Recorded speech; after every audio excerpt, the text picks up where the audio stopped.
On the show tonight, a special focus on the road ahead for TMC Member of Parliament Mahua Moitra after the Parliamentary Ethics Panel adopts a report recommending her expulsion from Parliament for the remainder of the session. Also on the show tonight, will some artificial rain through cloud seeding be the solution for pollution in the National Capital Region? A special panel up ahead on that. But first, the big political story of the day. The Parliamentary Ethics Panel has approved the Cash for Query report recommending TMC Lok Sabha MP Mahua Moitra's expulsion from Parliament for the remainder of the session for breach of ethics.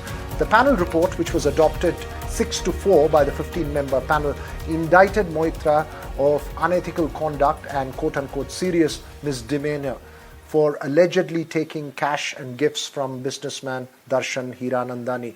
It's asked for the allegations of quid pro quo for raising questions in Parliament and a money trail to be probed further. Out of 15 members of the panel, 5 were absent. Amongst the remaining 10, it was the vote of the suspended Congress MP Praneeth Kaur that was crucial in the adoption of that report. National security was seen as a prime concern by that panel. According to that report, remember, Mahua's NIC login and passwords, which is used to log in and access parliamentary database and even post questions, were allegedly shared, and several of the logins to post questions were from Dubai, and several questions were linked to interests of businessman Hiranandani. Joining me now, my colleague Vasudha Venugopal, who's tracked this very closely. Vasudha, give us the details of what the report says, A, and B, what's next in terms of procedures. Well, Veera, we know that the report has basically made 2 strong recommendations. One is the expulsion of TMC MP Mahua Moitra. She is embroiled in this cash for questions scam. She's been accused of asking questions at the behest of industrialist Darshan Hiranandani for bribes, gifts, and money. So that is one allegation that she's facing. So the report that was accepted today makes one recommendation of expelling her. The second recommendation is to start this institutional probe against the criminality of this case. Now, why does it say so? Because of 2 reasons. One is it says that there are national security implications to what Ms. Mahua Moitra did with sharing of this security credentials, login credentials of her NIC account. Now, while she says that NIC account is just for pasting questions, it really doesn't seem so, because according to sources who have seen this report, who have told us that the Home Ministry has made it very clear in its submission to the ethics panel that this NIC login is used by the government, by the Parliament, to let MPs know the draft of the bill, and be it any important bill, be it with regard to coastal areas, be it with regard to mines, our Central GST Act, for that matter even the Triple Talaq Act, or even delimitation of J&K, which was passed in 2019. These bills were shared to various MPs through this NIC login. So the report makes it very clear, when an unauthorized person has access to an MP's login credentials, it amounts to giving an opportunity or emboldening state and non-state actors to plant fake documents or misuse our security systems. That is why it says that it is actually crime, and it also talks about existing IT Act, which talks about punishment for sharing passwords of extremely confidential accounts. So that is one aspect. Of course, the second aspect is the unethical conduct by, the panel does talk about Mahua Moitra's alleged unethical conduct of taking, bribes, gifts. She has, of course, admitted to taking gifts from Darshan Hiranandani, and the panel does talk about how this login credential, the login, was used in Dubai 47 times, and it was just one IP address that was using it, whereas her travel details say that she was in Dubai only 4 times in the last 5 years. So the panel does talk about the security aspect of it, the login aspect of it, and also the unethical conduct of it, where it points to moral obligations of MPs, public representatives, to not get into illegal gratification. That is the term that the report has used according to sources who have seen it. And while the panel clearly says that it does not have the wherewithal, the technical wherewithal, to probe the criminality aspect of it.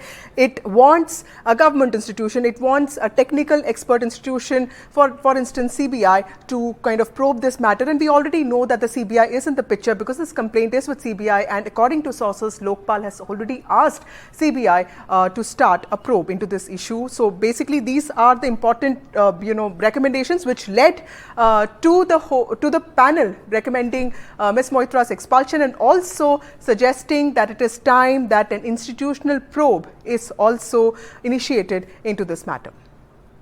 That's right. You're talking of an institutional probe primarily in terms of investigating the money trail and further details of a quid pro quo. In that case, in terms of the political reactions that you're picking up, Sudha, from across the spectrum, obviously 4 members in the panel defended Moitra, 6 voted for the adoption of those recommendations. What are you hearing in terms of political reactions from all sides? Well, the controversy over this started, Veera, on the November 2nd meeting when Ms. Moitra was called to present her point of view, her story, and that meeting turned out to be quite a stormy one, because while on October 26th meeting, personal questions were also asked of Jai Anand Dehadrai, who is a complainant here, and he has had a close friendship with Ms. Moitra in the past. On November 2nd, questions were asked of Ms. Moitra because the panel wanted to ascertain one thing as to what is her nature of her relationship with Darshan Hiranandani, because like I said, the IP address was just one, and she, there were 47 logins from this IP address, and there were security implications, and the committee wanted to sort of ascertain a lot of things about what was really happening. So according to people who have seen the report, it is clear as to on December 2nd, Ms. Moitra was asked by Vinod Sonkar, after she presented her point of view, as to how many times did she visit Dubai, and where did she stay, and what were the kind of conversations that she had with Mr. Hiranandani, and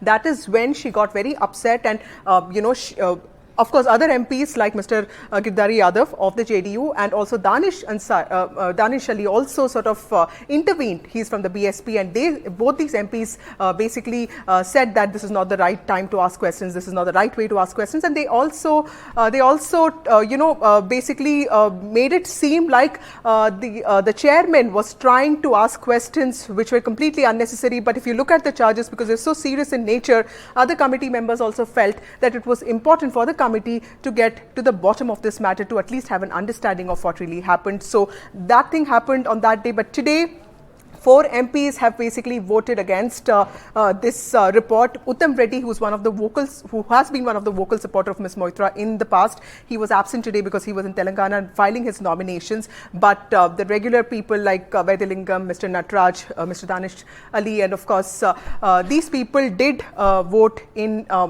against this whole report. But 6 people, which also includes the Shiv Sena MP from Nashik, Hemant Godse, he also voted in support of the report, and also Praneeth Kaur, who is a suspended Congress MP and the wife of Amrinder Singh, who is a former CM of Punjab, she also voted in favor of the report. Now this report goes to the Speaker tomorrow, it gets submitted to the Speaker tomorrow, and while we already know the dates of the new Parliament session that starts from December 4th and ends on December 22nd, so that is when we expect the report to get tabled.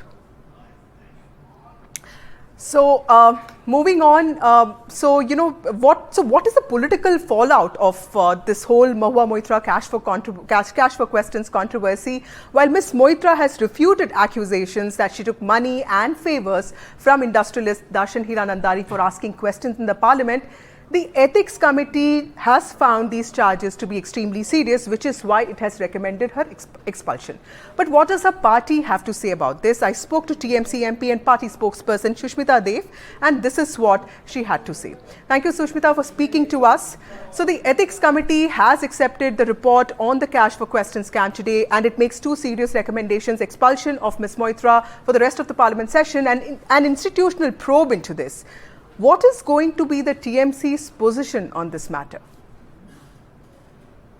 You see, if a political party in these times started reacting to members of Parliament being suspended, then I think there would be mayhem. And let me tell you why. All opposition MPs are being suspended for one reason or the other. First, Rahul Gandhi ji was disqualified. Then Raghav Chadha was suspended. Then Sanjay Singh was suspended.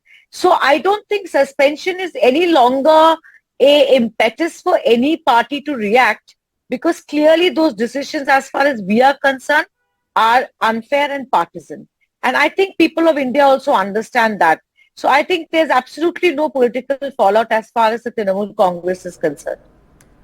So, Sushmita, there is an observation, or at least an understanding among certain sections, that TMC is not backing Mahua Moitra given the nature of the allegations that she's facing. Of course, there have been statements by leaders, including Abhishek Banerjee, but they have been guarded. What do you have to say on that? Let me put it in perspective for you. The way the Bharatiya Janata Party was gunning for Mahua Moitra, and the kind of allegations that had been brought in by all the people who gave affidavits, I think it was about one person's word against the other. And Mahua was totally confident that she can not only defend herself, but she had very legitimate arguments against those affidavits that were leaked publicly. So it is very simple. When it's one person's word against the other, a party can only wait for the proceedings to get over. So if I now look at it differently, I don't think the party took any action against her. They did not show cause her, but they gave her a fair chance to defend herself and bring her side of the story forward. I think that, to me, is standing by a member of parliament who's being cornered by a BJP MP. So I don't know how this was open to an interpretation that no one is standing by her. And when Abhishek Banerjee says that Mahua Moitra is totally capable of fighting her own case, I think that shows his confidence level on her capacity to do so. So, Sushmita, she's already, Ms. Moitra has already admitted to sharing her login credentials. Now, everybody knows that passwords are not to be shared, and she's talked about taking gifts. Of course, some gifts, makeup items and others from Mr. Hiranandani. And he has also corroborated the charges against her. So, all of this really makes the charges against her very serious. So, how do you see that? You see, I can, with great responsibility, tell you that she admitted to giving her, login and password for secretarial help. I am quite sure the way the BJP is talking about national security, I am quite sure that any lawyer in the country would tell you that there is no criminal act in it. But what the ethics committee has arrived at, we have not seen the report. We've only seen what's been very slyly, released to the media, 500-page document, that it's probably saying what she did is unethical. You see, what your viewers need to understand is the ethics committee hasn't met since July 2021. All of a sudden, when the allegations against Mahua Moitra comes, who's an opposition MP, they start working at the speed of light, and within days they write a 500-page report. I mean, anybody with common sense would agree that this is totally contrived, pre-planned and a predetermined way to sideline her. And this thing about the login, I feel that we authorize some people in our office to use it as members of parliament because we are busy, we are in the constituency, and there is clearly a lacuna here. And I feel that maybe this is an opportunity not to persecute a member of parliament, to actually put it out there clearly that what are we allowed to do with it and what are we not allowed to do with it. I think this entire area is a grey area and is open to different interpretations, but clearly the bias against Mahua Moitra has worked has basically unfolded against her. Right. But Sushmita, your party chief, Mamata Banerjee, is seen as a mass leader from one of the poorest states of the country, West Bengal. She has, simplicity is the most identifiable asset that she has, and, it also contributes immensely to her popularity. For an MP of such a party to be embroiled in a controversy of being part of what seems like a corporate rivalry, even optics-wise, it is damaging, isn't it?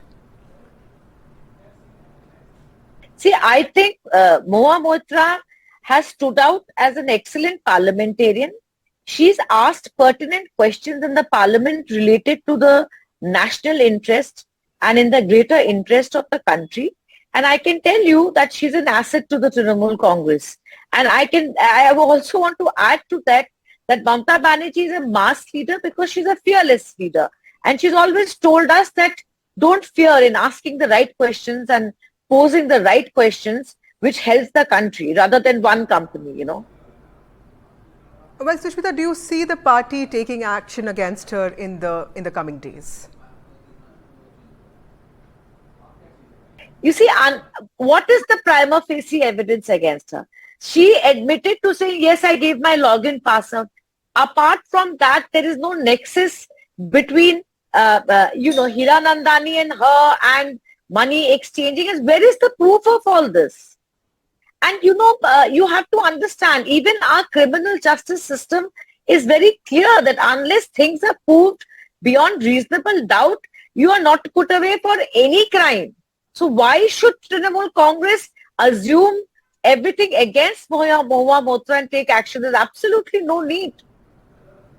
Thank you, Sushmita, for speaking to us. That was TMC MP Sushmita Dev joining us and talking about the party's position on the Mahua Moitra case. Back to you, Veera, for more on this case.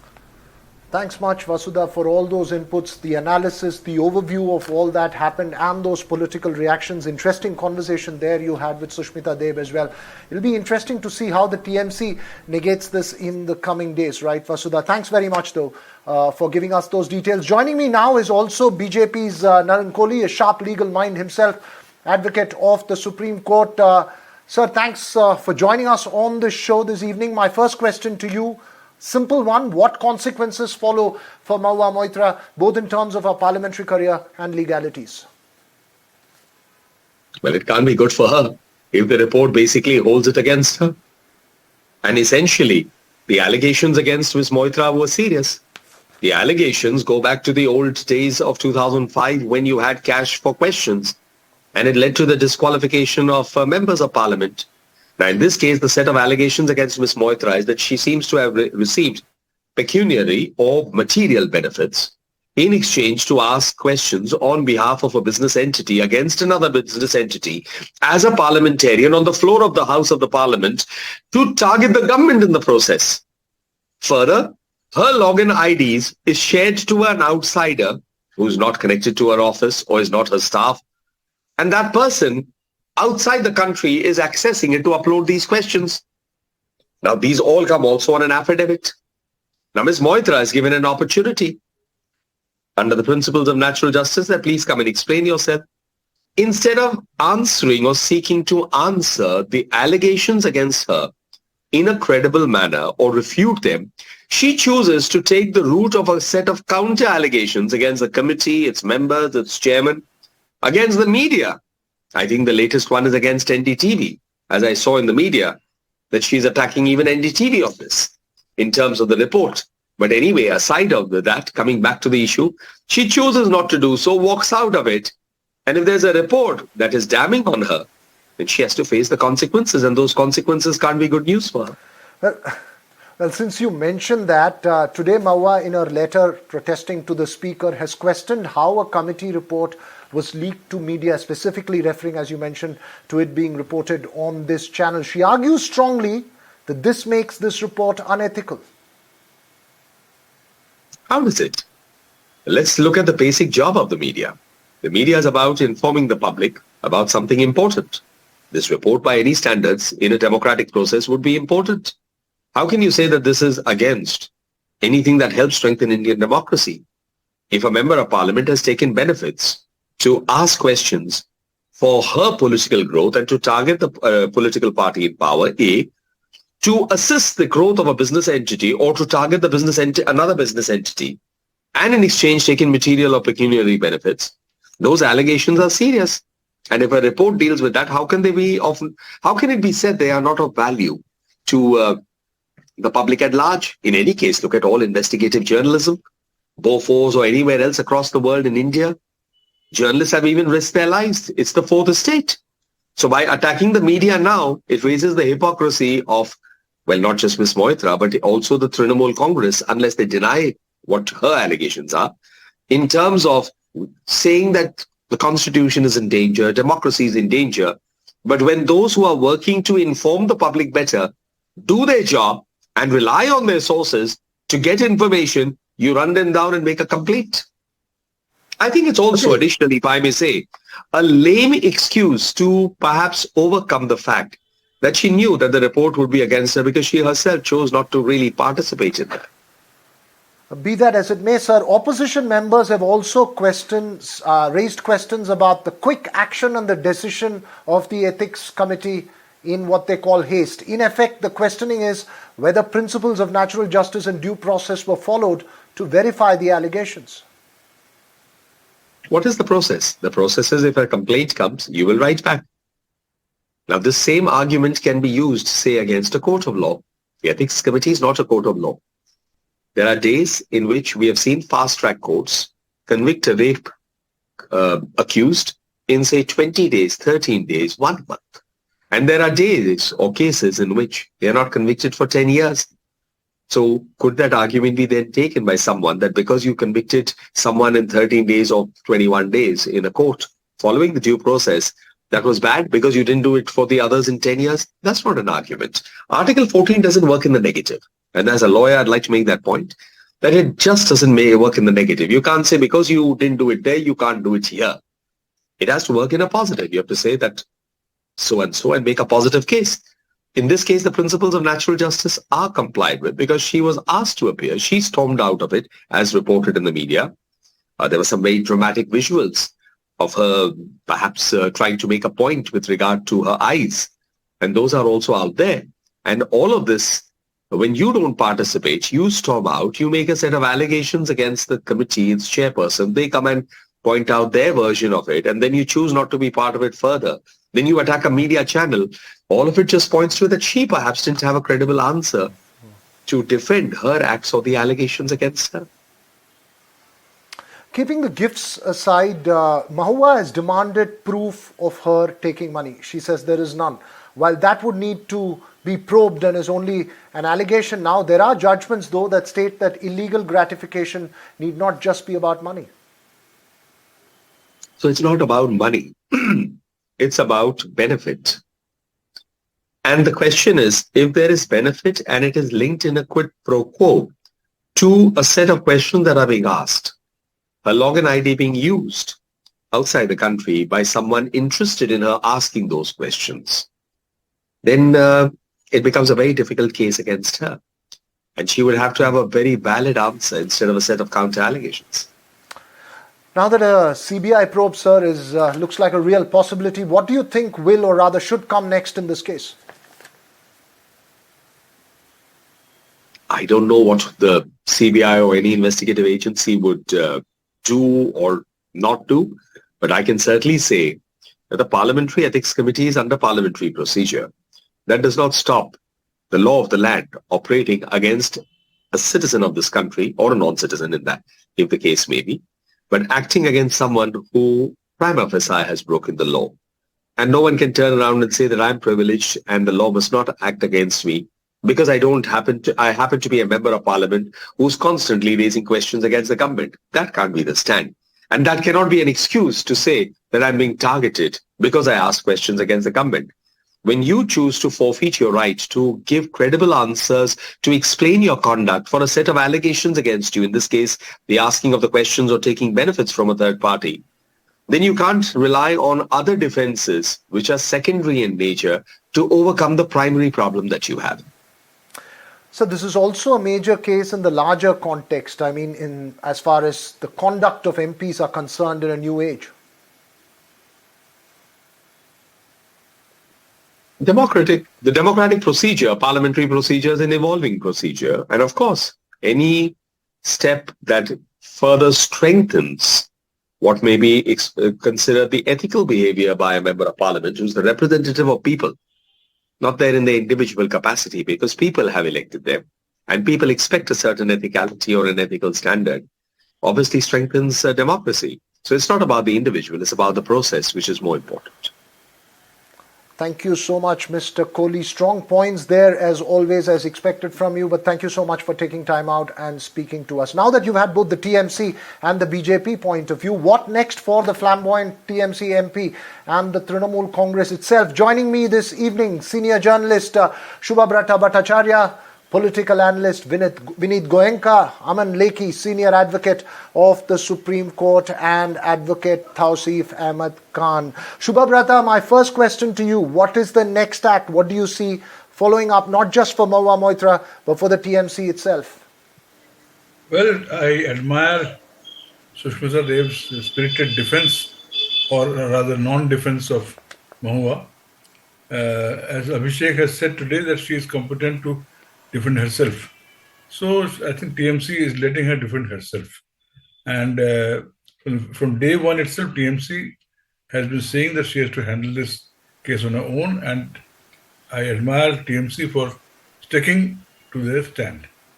As far as Mahua is concerned, after this, as per procedure of the Lok Sabha, under Rule 316 E and F, the report, if the Speaker is satisfied with the report, he shall place it before the Lok Sabha along with the recommendation, and that shall be done on a day soon after the question hour. Thereafter, if some members demand a discussion, as it is quite likely in view of the dissenting note of 4 10 members, then a half an hour discussion will be allowed on the issue, after which the matter will be put to vote. And I would not like to presuppose the outcome of the vote because I respect the privilege of Parliament. Now, two things I would like to point out. One is that Mahua has been throughout charging that BJP is gunning for her. If that be so, then in today's meeting, 3 of the BJP members did not turn up. In fact, had one more not turned up, then it would have been a very close shave. So 3 members of BJP not turning up shows that there was no whip of the party on the issue, and the party was allowing the committee to function as a parliamentary committee ought to. Plus, she on the 2nd of November, while storming out of the place, she alleged misogyny. 3 of the 6 MPs who have voted against her today are Aparajita Sarangi, Sunita Duggal, and Praneeth Kaur. So 6 of the 6, 3 ladies have not accepted her allegation of misogyny or saying that it is a right to privacy. From what I know of the report, she has been charged with unethical conduct and contempt of the House. And along with her, her principal defender on that day and today also, Danish Ali, has been described as a person who had unruly conduct and spread rumors. So let us see what happens.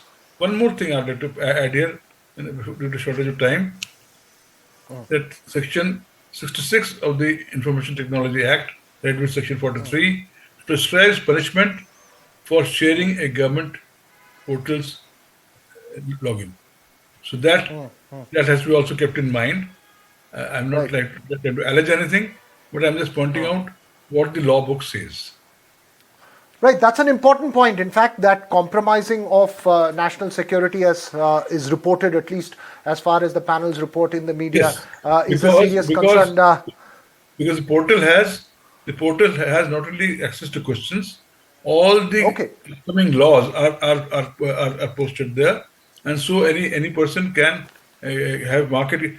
You see, a big fallout of the Mahua Moitra thing I would like to also say here is the fact that Mr. Dehad Rai has said that on 5 occasions the Hindenburg report had referred to Mahua Moitra. So this is short selling, and is this short selling in politics also? Okay, that's an important point that you make. Short selling. Right, that's an important point that you make there. Aman Lekhi, how do you see this playing out?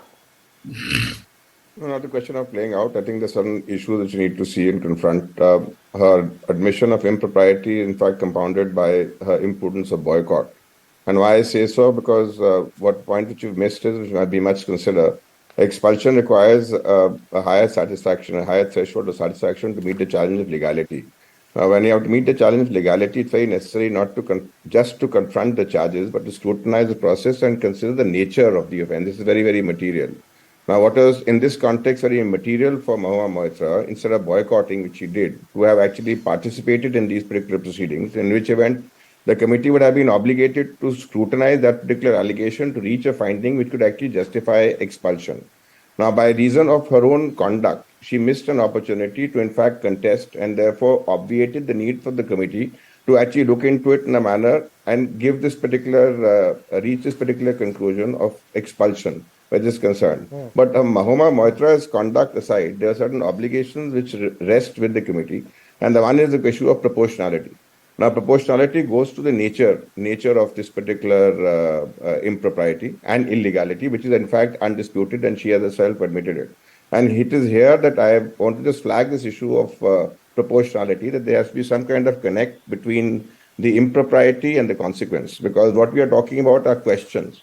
Now, sharing for the purpose of questions to hold into account a particular corporate entity by itself, maybe whatever be the motive of it, by itself will not in any way create this kind of adverse reaction as to warrant this particular action. Not that Mahua Moitra, by reason of her own conduct, whether her appearance on television or her conduct before the committee, has improved her own case, because she has caused herself a lot of injury by her own conduct, the reason why her own party is disowning her, which is, I mean, I don't know whose advice she was following, because she could have actually brought in material to show that this particular method was in fact wrong. But what I want to actually deal with here is the issue. What this committee is saying is they have to formulate the principle relating to ethics. What is more important is that the parliament should frame a law relating to privileges, because I personally feel that the law of privilege is an arbitrary power which parliamentarians use, which in fact infringes our rights as citizens and creates a different set of laws where application is concerned. This issue raises various issues, not of the ethics, but the privileges also. And I think in this particular case, it's high time we frame that particular law too. As to what is to happen, what was one of the panelists has very correctly pointed out, what has actually been done is, in fact, a violation of the IT Act. And so far as the question of national security is concerned, I'm not privy to what all is there in the report to actually justify this particular allegation, mainly because certain bills have been shared. We don't know what those bills are. By itself, may not necessarily attract the principle of national security. And this question of national security as an idea to shut conversation up is something I have very strong reservations about, because we can't bandy about national security to, in fact, stymie any kind of interaction which is over there. But that said, the whole episode doesn't come across favorably where any of the parties is concerned, including, I mean, the parties that are involved, that is the committee and Mahua Moitra, both because the way in which they have conducted themselves. And I personally feel, because you've raised the threshold this high and talked about national security, the matter will require probe. And hopefully in this particular probe, we'll actually get to know what has actually happened. Right, you make a very important point there in terms of national security, and also, as Shubhabrata was saying, and you were pointing out as well, there is always a test of law as well that needs to play out. But Tausif, how do you see this playing out? I mean, I know that there's one legal side of it, but politically, how do you see this playing out? No, politically, as Mahua Moitra herself has indicated, that she is become a victim of daring to ask questions of the high and mighty of the country, and she has been the high and mighty of the country had colluded and used her jilted ex in framing all these charges so that they can shut her down, and she refuses to bow down.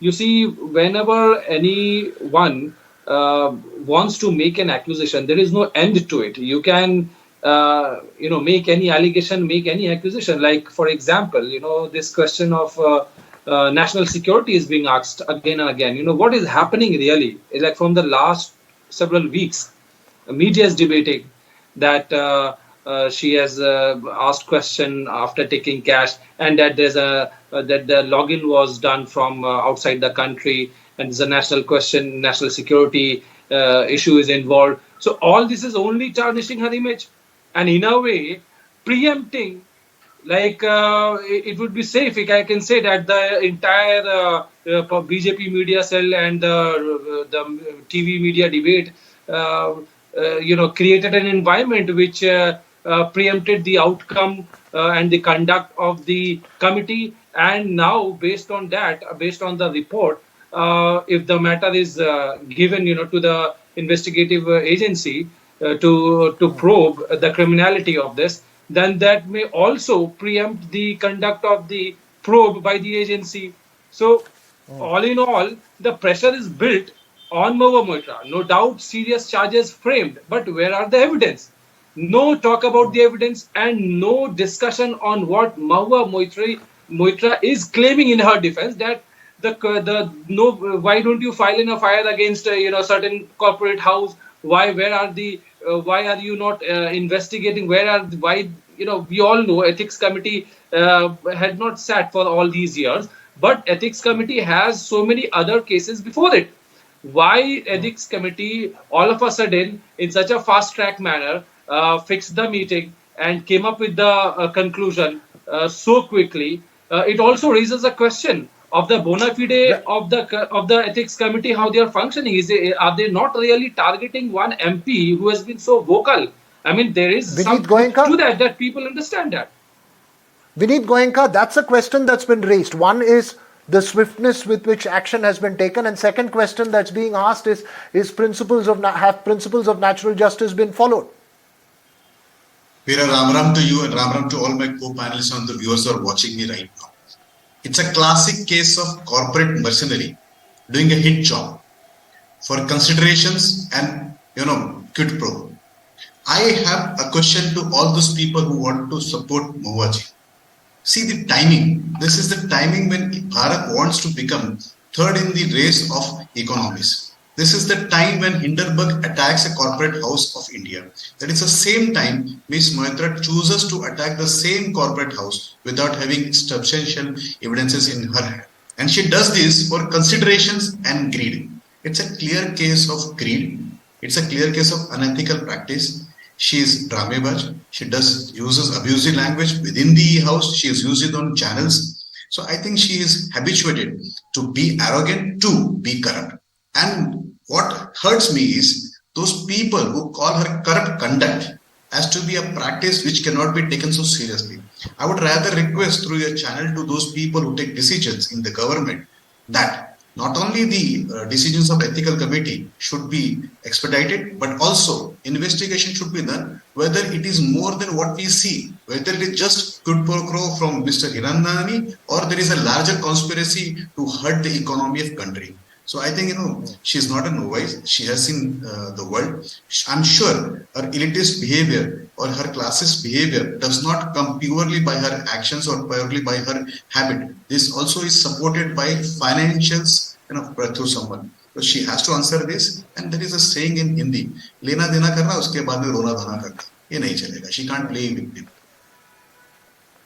Right. You make that point. I know all of you have made your points. There are different points of views, but Shubha Brata, very quickly, we're coming to the end of the discussion. What do we make? I know you have a point to make, but as you make that, I also have a question for you. What do we make of the fact that the aggression in defending Mahua seems to be lacking from across the political spectrum, even from the allies? You are absolutely right. Let me begin with the point that I wanted to make. Panelist after panelist have been beginning with the TMC spokesperson have been questioning that why ethics committee has not met. Ethics committee is an ad hoc committee of the House, which only meets when it's tasked with a breach of ethics. In the particular case, after Mr. Nishikant Dubey sent his complaint to the speaker in his own correct judgment, because he is totally empowered to decide the way he wishes to, he chose ethics committee and not privileges committee to refer the matter to. And he also directed the ethics committee to act expeditiously because he is aware that the winter session of Parliament is around the corner and it could be the last session of this House. So therefore, he had tasked the committee, and I would say that the committee's chairman, Mr. Sonkar, has acted very well by meeting the deadline requirement of the speaker. It could have been a more prolonged process had Mahua Moitra not walked out on the second. Had she chosen to depose properly, and had Mr. Danish Ali and Mr. Girdhar Yadav and others not filibustered while the proceedings were going on and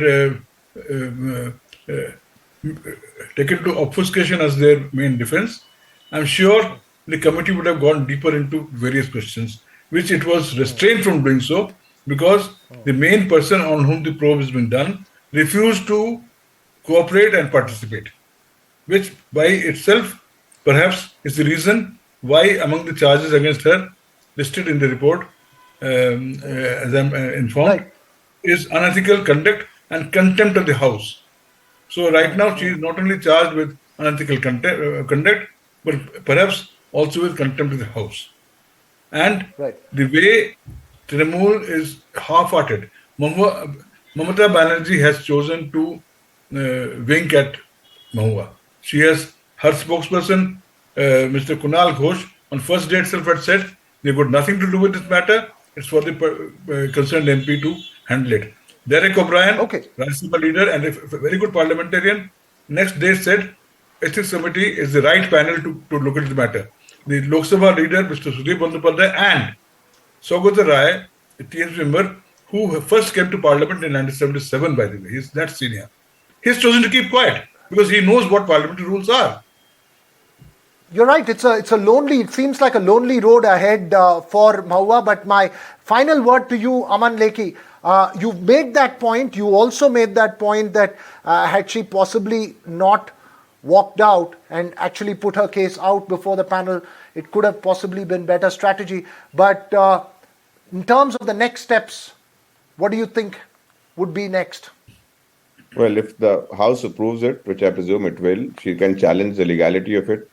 However, she's narrowed her options down because of her own conduct, but that option is nevertheless available to her.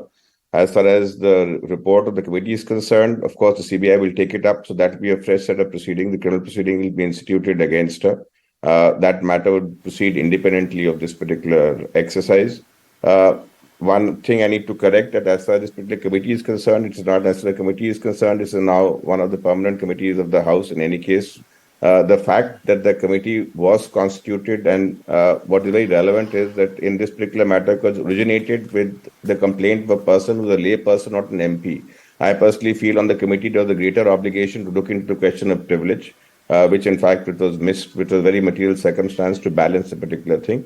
And finally, whatever the outcome is, I do not think either side has put itself in glory. As far as law is concerned, I think law has been rather muted in this particular thing. And it is politics which has been high decibel. As far as this is concerned, I am sure politics is going to dominate the law in the future too. Well, on that note, thank you so much, Aman Lekhi, and the rest of you gentlemen for joining us this evening.